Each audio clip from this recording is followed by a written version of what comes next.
as a female writer, one is even more careful. But I do believe in pushing boundaries little by little. I am not a big fan of going all out in one go. The book was also talking about issues that were quite relevant to this particular community. However, this book I feel is more universal, more global, because the four characters are based in different parts of the world. Welcome to In Sync, a podcast about the lives we all want to really live and figuring out how to get there. Hi everyone, welcome back to In Sync. I'm your host Anmol Irfan, and we're back with another episode on a topic all of you seem to love: books. We can't help it. There's just so much happening in the literary scene around us, and who better to talk about it than the amazing voices who are putting those stories out there. Our guest today has just launched her third novel, Chasing Shadows in Borrowed Light, which follows four friends tied together by a secret they'd rather forget. But that isn't the only hat she wears. Safinah Danish Elahi, who has an MFA Masters in Publishing and Popular Fiction from Emerson College, is also the founder of Reverie Publishers, an independent publishing house, and the co-founder of Paddleverse. And Safinah, I'm so excited to have you here and talk about everything that you've been doing.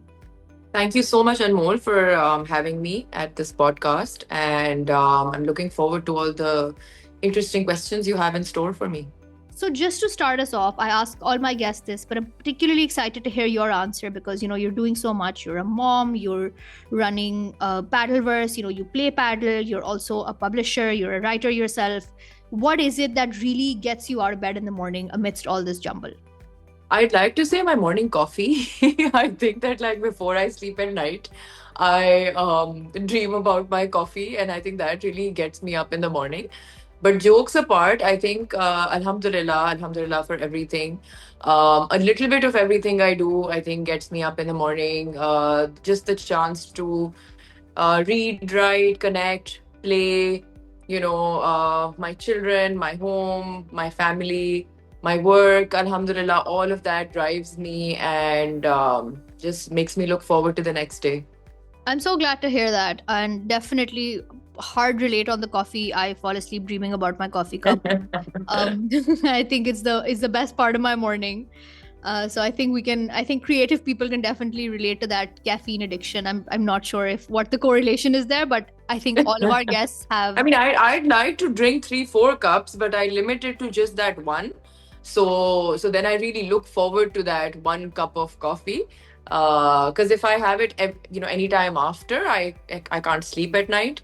So I think it's definitely, something I look forward to. Yeah, it's an interesting relationship with caffeine, right? And I'm sure that you need it more, especially when you're poring over your edits and finishing up your book. And I think that brings us to your latest novel, which you've just published, mashallah. It's your third one. And what's been the hardest part about publishing this one in particular with your journey so far? Anmol, I think the hardest part, I would say, is that once you've written one book, you kind of have more expectations of yourself. And the few people who have, been following your journey and who read your stuff, they also build, expectations, and there's a certain level of what is she doing next? What's the next story going to be about? Is the book going to be good enough? Is it going to be different? So I think the pressure, firstly, of releasing something that is better than before, is different than before, and also makes a little bit of, mark than the previous books that you released. So this time, I think when it took me about a year to find the right fit, the agent and the publisher and all of that. I think that year was very difficult because I kept thinking to myself that, is it even going to be published? Because I did, I think, have a Pakistani publisher, but I always try to look for far and beyond because I do think that there is readership in Pakistan, but the international scene is much more buzzing and has a lot more engaged readers than, just in Pakistan. So the hardest thing to do was, I think, to be different and better and find the right fit and a home for Chasing Shadows. And that's something actually that I was quite curious about as someone who's interested in the publishing scene and how it works, is that you've worked with different publishers for your different books. I believe the Idle Stance of the Tipler Pigeon was with Neem Tree Press, and this one, if I'm not mistaken, is with DreamWorks Collective internationally. How has the experience differed aside from, like you said, finding the right fit? I think all of my publishers have been fantastic. And when I say fantastic, it means that in their capacity, they have tried their absolute best to push the book, push the author profile. Saying that, because I've worked with, indie publishers or smaller scale publishing houses, obviously their resources are limited. However, when I speak to my other, author friends who have gone with the large scale publishing, format, or, a bigger publishing house has picked their book up, they do feel that sometimes, they do give more attention to the more popular authors and kind of forget the newer emerging or even, mid-career authors like myself, and they don't end up paying that much attention, I would say. So I think I lucked out with Neem Tree Press and Dreamwork Collective, both of whom had female, publishing CEOs, and they really, I think, helped me navigate the market, navigate myself, and helped the book push, through, I think, audiences from South Asia and otherwise. So UK was a different market. Obviously, they focused more on the South Asian community. The book was also talking about issues that were quite relevant to this particular community. However, this book I feel is more universal, more global, because the four characters are based in different parts of the world.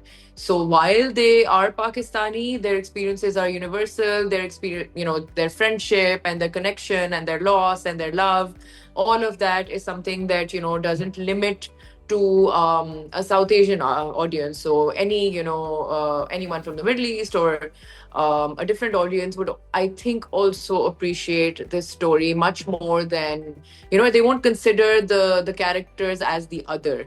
I think they would be able to relate to the story much more. And I think that's something that to me as a reader stands out about your writing as well, right? Where you are able to situate Pakistani characters that are not apologetic about their Pakistani identity in any way, but like you said, at the same time, very global.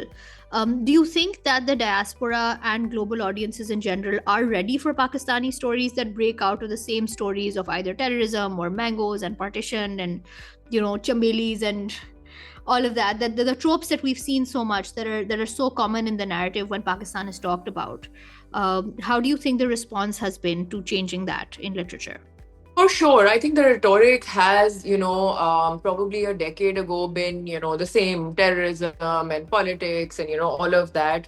And at least when I began writing, I was very sure not to bring those up in my stories, because I felt that I think everyone now kind of knows that about Pakistan. There's enough intel on the stuff that happened a decade ago. So I don't feel the need to explain that, and also to normalize Pakistani characters as any other characters. And I think that the global audience is definitely ready for Pakistani writing, for any writing, honestly. And I felt that, when I had attended the residency in Iowa as well, there were 32 writers from all over the world. And I did end up reading quite a few of them. And I really enjoyed their writing, because they were from different parts of the world. And I assume that, if I am enjoying these stories, then I'm sure from different parts of the world, readers will also enjoy stories that I'm writing. And I didn't want the Pakistani character to be confused about their identity and all of that we've read so much in the past decade. So yes, obviously, multi-identity, people live everywhere now. I think the world is quite small in that way, where people move around quite a bit now. But I just, I didn't want to talk about that. I'm very sure that it does exist. But my characters are not only that. I feel that, they're not in a box anymore. And yes, they've moved abroad, they've had a different life, they've settled, they've assimilated or not.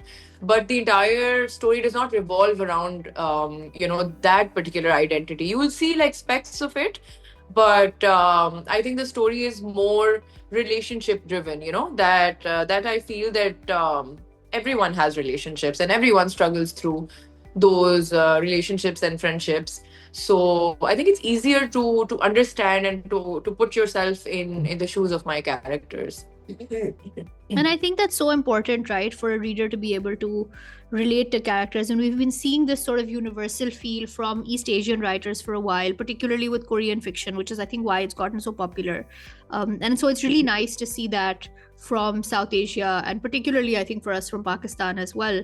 And speaking as someone who's always been a huge fan of your books, I was actually discussing with someone how your books have uh, gotten progressively more intense, it seems, compared to, so Eye of the Prize is comparatively light. Of course, there's some serious themes that are being touched upon there, but the vibe is a little bit more different from Tippler Pigeon. Tippler Pigeon, especially the ending, is a little bit more shocking. I'm trying not to reveal any spoilers for anyone who hasn't read the books yet. So I'm curious to see, how is Chasing Shadows different from your previous two books? What do you think that fans of your previous novels will be drawn to in this one? Is there anything that might shock them really? I love it when you say fans because it sounds very plural to me that, there are people who are actually reading. That's flattering. But yes, Anmol, thank you so much for that. I think that Chasing Shadows is definitely something that I have, pushed myself beyond the two books that I've written. And you're very right in saying that Eye of the Prize was the lighter commercial, fast forward kind of story. And Tippler, I kind of slowed down, thought about the themes I wanted to discuss. And with Chasing Shadows, I do feel that the prose has become a little better. I was doing my MFA, so that helped me, kind of make it crisper, more hard hitting. I also censored myself much less in this novel. Previously, I was always thinking about what readers will think, what are they ready for. My family, my dad actually reads my books, so I was always kind of holding back in terms of thinking, oh my God, he's going to read. What is he going to think? So this time I really let go, and a few people that I worked with in terms of editing, they also called it bold and experimental. I did experiment with, voices and narratives that I previously haven't. So this one will feel a little bit different. I'm hoping better different, but I think that's the idea, that if you end up making the same thing over and over again, then why would somebody come back to read your things? Like maybe they like the way I approach things, but it needs to be a little different.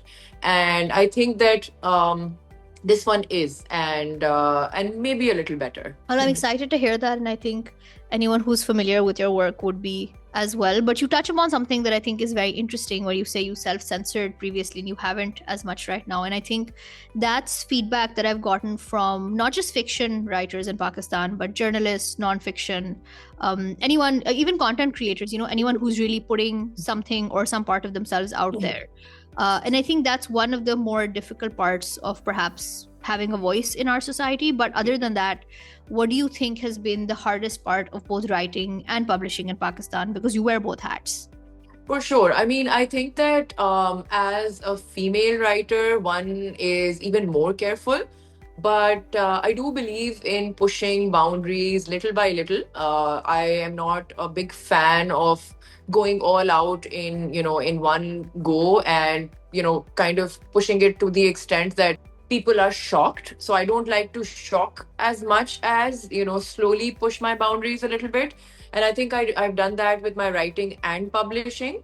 It has been hard because it is, I wouldn't say unprecedented, but at least in the community that we actually both belong to, we haven't had many female voices that have kind of done that or been brave enough to do that. We've seen successful women, we've seen, career women, we've seen a mix of fantastic women. But I think that really raising that voice and being brave enough to do that, there have been very few. So yes, I mean, I think that it comes with a little bit of I think I will do this, and I must do this, and this voice must come out. That requires a little bit of self encouragement as well. And then obviously family support. And once you do it, with the first book, you're like, okay, this was kind of okay to do. Then you do it with the second one, and then you're like, okay, people don't hate me. So you can maybe push a little bit more. So I think this time I have pushed a little bit more. Even with publishing, when I was picking up topics, they were uncomfortable topics, and maybe it wasn't a great idea for me to pick up some really controversial topics. But I thought that, it's English fiction, and I think I thought right, because I don't think that that kind of crowd picked it up who would have a massive problem with the controversial topics. I think it was largely appreciated. So yeah, it's a journey. I feel, I think that it has been difficult, but it also has been wonderful. The way that people did receive the stories that I wrote, and the stories that other people wrote, that I was able to give a platform to. And yes, on the writing front, I think that I will hopefully continue to do so. You never know when you're out of stories, and when your work stops to I think realign with your readers, or when you feel like you don't have anything else to say. I don't know when that's going to happen. For the time being, I'm excited to be writing again. I'm excited to be, talking about writing, and just kind of giving myself that headspace. Because the past, I think, year and a half, apart from my editing, it's been very active. I've played competitive paddle. I've been traveling for it. So this is a very different part of me that I kind of tap into. So yeah, I think it's been an exciting time for me. Yeah, I mean, you've been doing so much, like you said. There's so much going on, and even with the publishing side, I know that things haven't been easy necessarily. I don't think they ever are with Pakistan's publishing industry and the state of it, and running your own sort of independent publishing house. But you say that you were okay with picking somewhat controversial topics, and the response was surprisingly not as terrible as you expected, or people didn't catch on to it. Is there anything else that you think was surprising when you got into publishing, or any particular challenges that you'd like to point out to someone who's hoping to get into the space? Do you mean as a publishing house, or as a writer, like getting into writing, or getting into publishing other people's work? Publishing. Publishing has been very, very hard. Honestly, I think that the people who still manage to publish other people's work, I have to, really applaud them, because it's a very difficult landscape where you are putting in a lot of money, a lot of time, and honestly, not being paid for it. They think that, people, and I mean that, especially when I tapped into helping people self publish. I've never self published my own work. I do believe that somebody else needs to believe in my work for it to sort of be released, to the world. But I had some really bad experiences, and obviously I'm not going to name them. But especially with the self-publishing, projects, I felt that maybe they were buying clothes, the way they were treating me, and the way they were treating editors. And I remember actually that you were also on one of the projects Yes. that I was working on, and it was just ridiculous the way the writer was just treating me, and just the conversation was just something that I was unprepared for.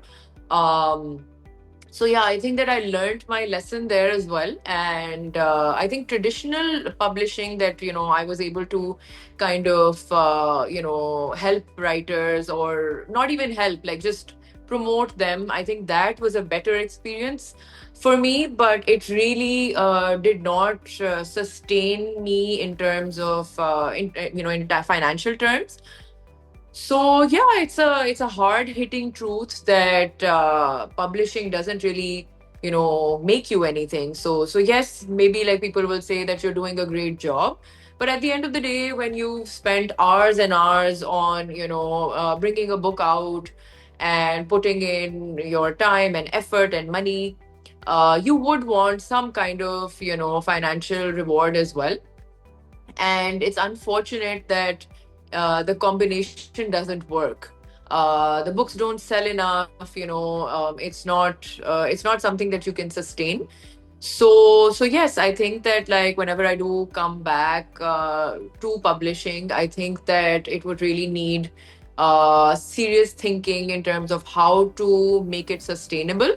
But yeah, it's unfortunate because we have such brilliant voices, such brilliant writers, such wonderful stories coming out of Pakistan, and it's they're not getting enough support. I mean, at least on my part, I tried to have ethical practices, give advances, do these book tours, get PR support. I was doing all of that, but then at the cost of not making anything. So I think there needs to be a better model that that works for this kind of business.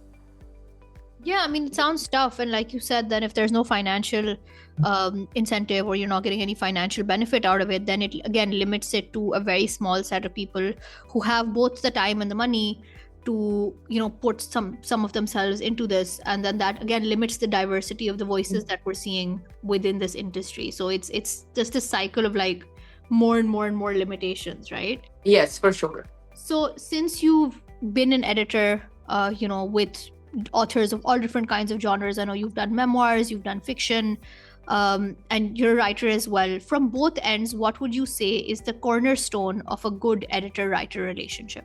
I think that the writer, first and foremost, needs to trust their editor. And I've, been on the writing end and the editing end as well, the writer hat and the editor hat.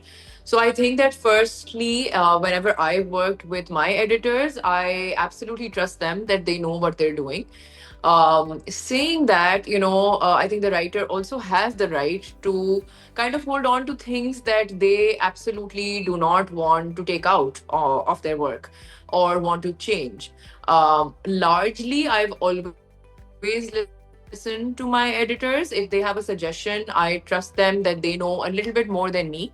So I go ahead and let them guide me, as long as there's something that's not absolutely changing my voice. And I think as an editor, when I've worked with writers, they have also largely trusted me.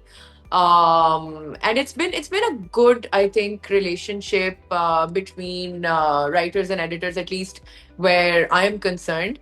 The only part where I think that it's affected me most is that when now I read books, I sometimes look at the work with an editor's eye, and that makes me enjoy the book a little bit less. And that I would just really like to read for my own pleasure and enjoyment sometimes, and not have a critical eye to be reading published books. I don't think I have the right to be an editor to that. I'm sure like wonderful editors have already worked on them. So yeah, I think that's my kind of take to it. I mean, I completely relate to that. I feel like I got to a point where anytime I would be sitting in a group and having a conversation, my mind would just be like, is there a story I can pitch out of this? And it just got so exhausting. And I think it started putting like people on edge, because then I would start asking questions like a journalist, and they would just be like, okay, we just want to. So I think it's really difficult to switch hats, honestly. Like it's very difficult to take a step back and be like, okay, today I'm a reader, today I'm a writer. So that I think like is an ongoing struggle.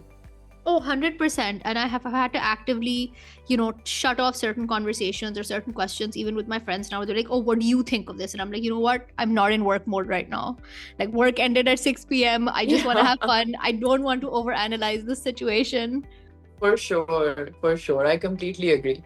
So just to finally wrap us off, tell me a little bit about how do you manage your own well-being at the end of the day? Because I think that's so important in this day and age, right? For women, we are constantly expected to be on. We have so many responsibilities, the stuff that's seen publicly, the stuff that's not seen publicly, especially as a mother and someone at home, with a family life that I know that you're a big part of as well.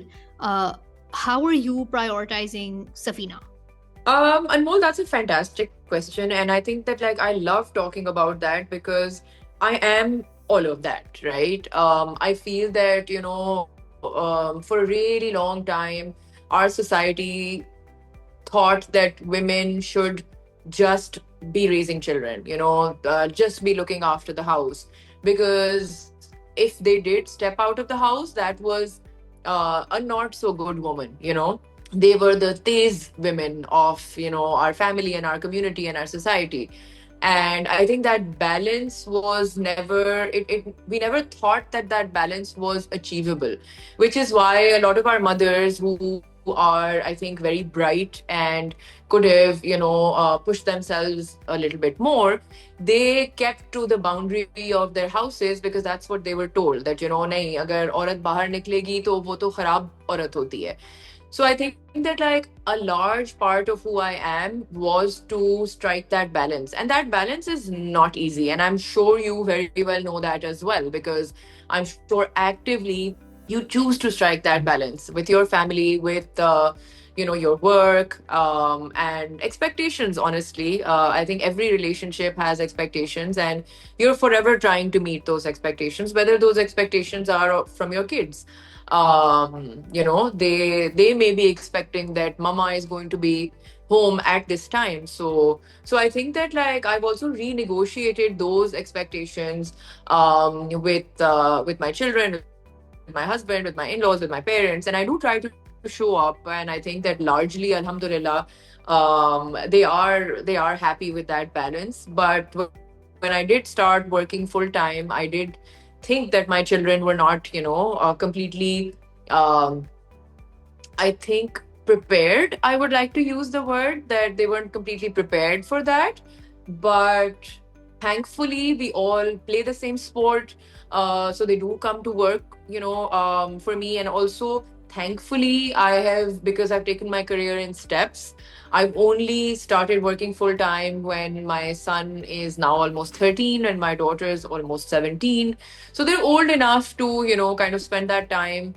I really do feel for new mothers who have to work full time and who have to answer to society, that they have to drop their kids to daycare.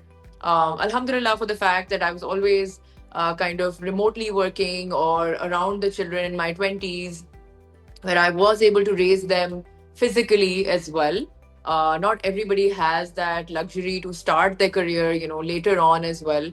So I think it's a constant struggle. But you asked what fills my cup, what do I do for myself? I think it has to be my workouts. I think that that is something that is non-negotiable for me. I will give up everything but my workout. So that's the time where I don't even socialize, I don't even talk to anyone. I just put on my AirPods and I give that, time, 1.5 hour to myself, where I'm not communicating with anyone, I'm not answerable to anyone. And yes, I think that, that kind of physical well being is very important to me. And then that I think taps into my mental well being as well. Because I tell myself that, I gave myself that to unwind, to sort of, fill my cup. And the love I get from my family, the love I get from, my club, my clients, my readers, I think that really, really fills my cup. And alhamdulillah for all of that. And I think that the message I would give to any woman thinking of doing anything out of their comfort zone is that you can do it. I think that push yourself and people will work around you. If you don't do it, then people will also work around you to make it not happen. So it really is up to you to I think get into that discomfort of conversation that I am going to do this. and nobody's going to offer it in a tray to you that should you be doing this, but you have to kind of you have to have these mini fights and mini wars, internally and externally, to make things happen. Nothing is easy, and nothing is easy for no one. Even if it appears that, oh, you have it easy or she has it easy, I don't think that's true. I think everyone has their own struggles of how they engage and converse with people in their lives. 100%. I think it's so important to remember that you can't compare to anyone's story or anyone's struggles. But I think that piece of advice is a great one to leave our listeners with. So thank you so much, Safinah, for being here for this very heartwarming, very lovely conversation. And to all of our listeners, thank you so much for tuning in as usual and for always listening. And we'll be back very soon with a new episode.